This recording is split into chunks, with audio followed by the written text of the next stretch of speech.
상속이네요. 네. 그런데 피상속이 돌아가신 분이 상속주택이 한 채일 땐 그런데 두 채일 때는 안 그렇습니다. 두 채일 때는 그 중에 하나만 혜택을 주는데 보유기간이 가장 긴 것을 상속주택 특례를 주는 거다. 이분 같은 경우는 문제가 없는 거죠? 예, 문제가 없는 건데 더더군다나 이건 문제가 없지만은 특히 소수지 받았잖아요. 만약에 소수지분권자라고 하면 이제 지분을 또 n분의 1로 다 같이 하면은 여기에 상속 거주한다. 거주를 안 했다면 나이가 제일 많은 사람 손도 보는 거예요. 그다음에 소수지분권자는 주택수를 빠져버리니까 아무 문제가 없어요. 그래서 안 하셔도 되겠네요. 지분을 조금이라도 많이 해놓은 사람 앞으로 그 집은 소유자가 되니까. 대난세를 내고 있다고 그게 지분하고 상관없는 거죠. 그래서 될 수 있으면 무주택자가 지분을 조금이라도 21% 해가지고 그분 소유로 가는 것이 제일 유리합니다. 전화상담 지금 들어와 있는데요. 한번 연결해 볼까요? 이 중랑구 사시는 번호가 6138번입니다. 어떤 분인지 확인해 보겠습니다. 안녕하세요. 일단 생각보다 채워. 네, 오래 기다리셨습니다. 네, 어떤 게 주셨어요? 저희 장모님이 서울에 한 10여 년 전에 집을 다가구 3평 다가구 주택을 하나를 매입을 했어요. 네, 한 4억 정도에 매입을 했는데 한 5년 전쯤에 옥탑 월세를 받으려고 구조 변경인가 해가지고 4층짜리로 만들었어요. 그래서 그걸 신고를 했거든요. 근데 이제 매매를 하려고 보니까 한 10억 정도 돼가지고 매매를 하려고 그러니까 문제가 좀 많이 발생되더라고요. 그래서 세금이 이거 어떻게 해야 되는지 지금 이 상태로 팔아도 되는 거예요? 아니면 옥상을 다시 뜯고서 팔아야 되는 거예요? 지금 다가구 주택이 제일 많거든요. 세무감사가 굉장히 심하게 하고 있어요. 근데 이 다가구 주택을 팔았을 때 단독주택으로 전체를 비과세 받으려면 조건이 두 가지가 있어요. 이거를 전체를 한꺼번에 일괄해서 매각을 해야 되고요.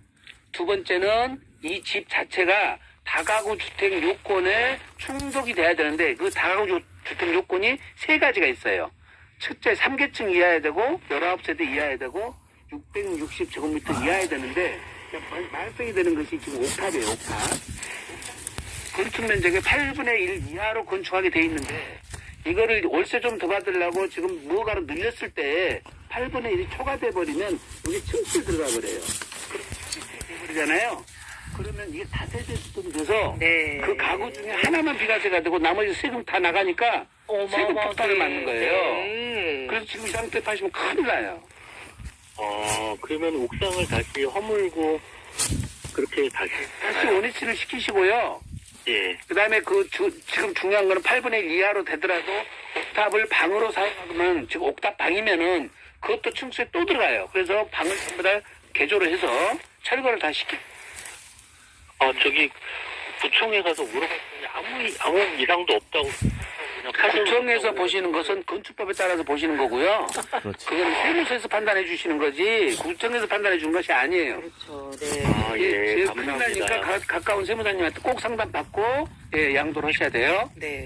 고맙습니다. 잘하셨네요. 그래도 이게 구청에 신고를 하고 하면 이거는 강제 이행강제금 내고 그거는 이제 별개 문제인데 이반 건축물을 그걸 양성화시켜주는 것은 별개 문제고 우리 세법에서는 이것이 층수에 들어가 버리면은 지금 보시면 단독주택으로 안 되고 공동주택이 돼버리거든요. 큰일 나거든요. 알겠습니다. 19세대 미만이고 연면적 660제곱미터 이하여야 되고 3계층 이하여야지 된다. 그래야 다각으로 본다. 그렇습니다.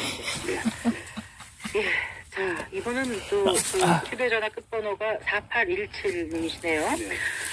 이게 상속받는 것도 참 복잡한 것 같아요. 받으면 무조건 좋을 것 같았는데 그게 아닌 게 2019년에 상속받은 토지가 있습니다. 현재 농사는 짓지 않고 그대로 둔 상태인데 이전에도 과일 농사하던 곳이지만 일손이 부족해서 그냥 두고 있었습니다. 오래된 나무만 있고 수확은 불가능한 상태고 자 그러면 올해 매도하면 세금이 얼마나 나올까요?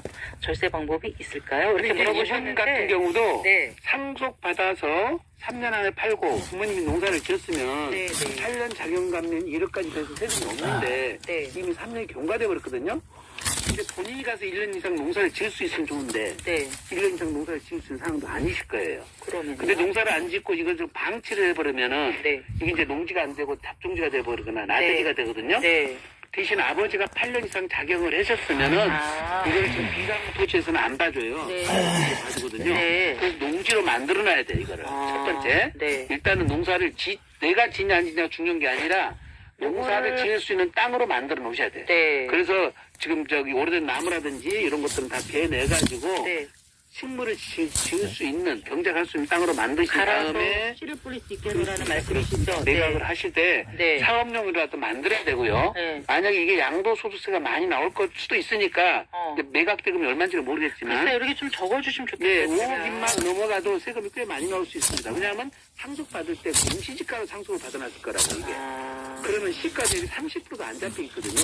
그럼 지금 10억짜리 농지 같으면 3억에 지금 상속을 받아놨단 말이에요. 네. 어차피 상속세가 미달이라서 토지는 굉장히 낮게 잡히죠. 그렇습니다. 상속세가 미달이라고 상속세 신고도 또 안 했을 거라고요. 그래서 5억 확률이 미만이라. 있겠어요. 네, 그러면 3억에 상속받아서 지금 10억에 팔아버리면 7억이 안 7억이 되요 안 폭탄이 나와요. 네. 그래서 이런 경우는 꼭 세무 전문가한테 상속 예, 받으실 때 지금 상속 받을 때도 이걸 절세를 해서 미리서 상속세 감정평가를 좀 받으면 맞습니다. 되지 않나요? 감정평가 받아서 상속세를 올렸어야 되거든요. 네, 그럼 그게 취득세로 취득 원가로 잡히는 거잖아요. 네. 네. 이런 걸 좀 미리 아셔야. 예. 사실 근데 누가 돌아가시고 나서는 경황이 없다 보니까 경황이 없다 또 보니까. 지식이 없다 보면 놓치시는데 네. 지금이라도 잘 챙기셔서 일단 농지로라도 바꿔야 된다. 네. 전문가랑 좀 상담 받고 처분했으면 좋겠네요. 네. 그 상속세가 미달되더라도 상속세를 신고하는 게 유리하다라는 그렇습니다. 생각이 드네요. 네. 그건 꼭 전문가한테 상담 받아서 네. 양도를 대비한 상속세 신고를 미리 잘 해놓으셔야 됩니다. 네. 세무법인 다들 세무사와 함께 세무상담 무엇이든 물어보세요. 진행해드리고 있습니다. 그 홈페이지 청취자 게시판에 세금과 관련된 질문 남겨주시거나 상담 내역은 샵9730으로 문자 보내주시기 바랍니다. 짧은 문자 50원, 긴 문자는 100원, 어플리케이션 콩은 무료입니다. 그리고 전화 상담 원하시는 분은 서울전화 02-368국에 1002번 그리고 368국에 1003번으로 전화 주시면 명쾌하게 답변해 드리겠습니다. 네, 성기영의 경제쇼 듣고 계십니다. 자, 이번에는 휴대전화 끝자리 1698님의 사연입니다. 증여받은 다세대 주택과 오피스텔을 증여받고 만 5년이 지난 후에 팔면 양도세가 어떻게 됩니까? 이렇게 물어보셨어요. 지금 여기다 증여자가 안 나와서 정확히 모르겠지만 아마 부모님이 자녀한테 줬다면 이게 5년 안에 팔면 이호가세를 걱정하셔서 그랬을 거예요. 네. 그래서 부모님이 배우자나 자녀한테 주게 되면은 이게 이호가세가 적용이 되는데 2022년 10월 말 이전에는 이월과세 대상이 5년 이내 팔았을 때만 이월과세거든요. 상속세 이월과세만 아니 양 증여 후 양도 시 증여라고 그러셨죠? 네, 네네. 증여 후 5년 이내 양도하면은 이월과세가 되는데 네. 그때 2022년 10월 말 이전에는 5년이었어요 이월과세 대상이. 네. 지금 10년이지만 바뀌었나요? 바뀌었습니다. 그러면은 10년 동안 증여받은 지 10년 안에 팔면 네, 손해보는 거죠? 지금 이월과세가 되죠. 그 이월과세라는 게 정확히 무슨 말씀이세요? 지금 무슨 얘기냐면 아버지가 3억에 사가지고 네. 아들한테 8억에 증여를 했어요. 네. 그 다음에 10억에 팔았어. 네. 근데 5년 안에 팔아버리면 취득가액을 8억으로 인정 안 해주고 3억으로 가버려. 그게 이월과세. 그게 이유가세. 아버지 증여자의 취득계획으로 간다 해서 이유가세가 되는 그러니까 거예요. 훨씬 더 양도 차익이 늘어나니까 늘어나버리죠. 내일 양도소득세가 많아진다는 많아지죠. 말씀이죠. 네. 그러니까 이월과세 기간이 5년이 아니라 10년을 늘어났으니까 증여받고 나서 10년 안은 가능한 안 파는 게 안 좋다. 파는 게 좋다. 네. 근데 이분의 경우는 2022년 네. 12월 말 이전에 했으니까 그때는 5년 기준이었거든요. 아, 그때 기준인 걸로 그렇습니다. 가는 거예요? 증여받은 당시 갖고 따져요. 네. 지금 양도시점 따지는 게 법이 아니라.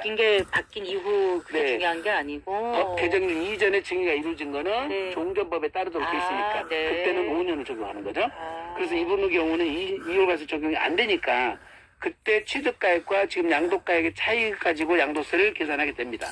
근데 네. 이분은 만 5년이 지난 후에 팔면 어떻게 된다 그랬지 5년 전에 증여받았단 말은 없는데요. 근데 지금 5년 지나서 팔면은 이월과세를 안 받는다고 말씀을 드리는 거고 네. 5년 이내 팔아버리면 이월과세 되니까 팔면 안 되죠. 예를 들어서 작년에 받았으면 네. 10년 동안 이월과세라는 얘기죠. 저는. 2023년 1월 1일 이후는 10년, 네. 2022년 12월 말 이전은 5년. 그러니까 이분이 언제 언제 받았는지 증여받았냐가 정확히는 중요하죠. 모르겠습니다. 예. 알겠습니다. 네. 네. 전화 상담 들어와 있습니다. 네. 휴대폰 번호 뒷자리가 9457번이네요. 네. 전화 연결해 볼까요? 여보세요? 예, 안녕하세요. 네, 반갑습니다. 어떤 네, 게 궁금하십니까? 예, 제가 네. 주택을 하나 예전에 예. 상속을 받았거든요. 예. 89년도에 예. 아버지가 돌아가시면서 예. 그래가지고 예. 그게 이제 한 2020년경에 예. 재개발이 됐어요. 예. 재개발이 되면서 그 엄마하고 저하고 공동명의가 돼 있어요. 예. 근데 그게 재개발이 되면서 지분이 커가지고 예. 1+1을 받았거든요. 예. 예. 예. 예, 예. 그래서 그게 이제 두째가 이제